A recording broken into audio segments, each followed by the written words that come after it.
1,500 CD चढेर हामी माथि आइसक्यो यहाँ। सो हे गाइज, के तपाईँलाई काठमाडौँबाट 1 घन्टाको राइडमा यस्तो मजाको भ्यू आइरहेको छ नि? यहाँकोबाट एभरेस्टको भ्यू, अनि जुन जुन पहाडहरू हुन्छ नि, हिमाल पहाड, त्यही भनौँ न। अहिले हामी गइरहेछौँ। आमामा कति सिडी चढ्नु पर्यो अहिले। 1,500 सिडी चढेर हामी माथि आइसक्यो यहाँ। हेर्नु कति मजाले हामी गइरहेछौँ अहिले सिडी चढेर। जङ्गलै जङ्गल छ यहाँ। यो हाम्रो सुशील भाइ। सो गाइज, अहिले हामी छौँ रत्नचुण्डेश्वर महादेवको मन्दिरमा। यहाँ 64वटा शिवलिङ्गको पूजा गरिन्छ। त्यो म शिवलिङ्गहरू पनि तपाईँले म देखाउनेवाला छु।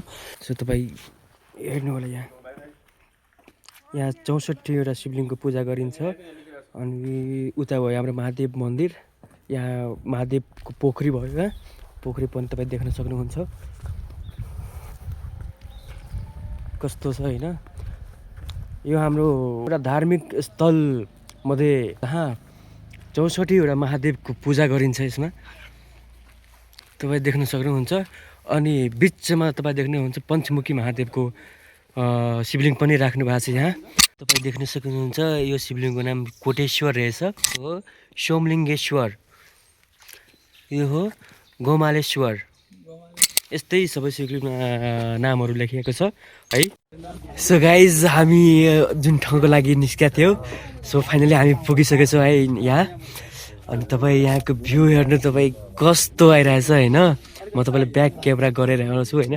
मलाई त विश्वास भइरहेछ नि यहाँबाट यस्तो भ्यू आउँछ भनेर है।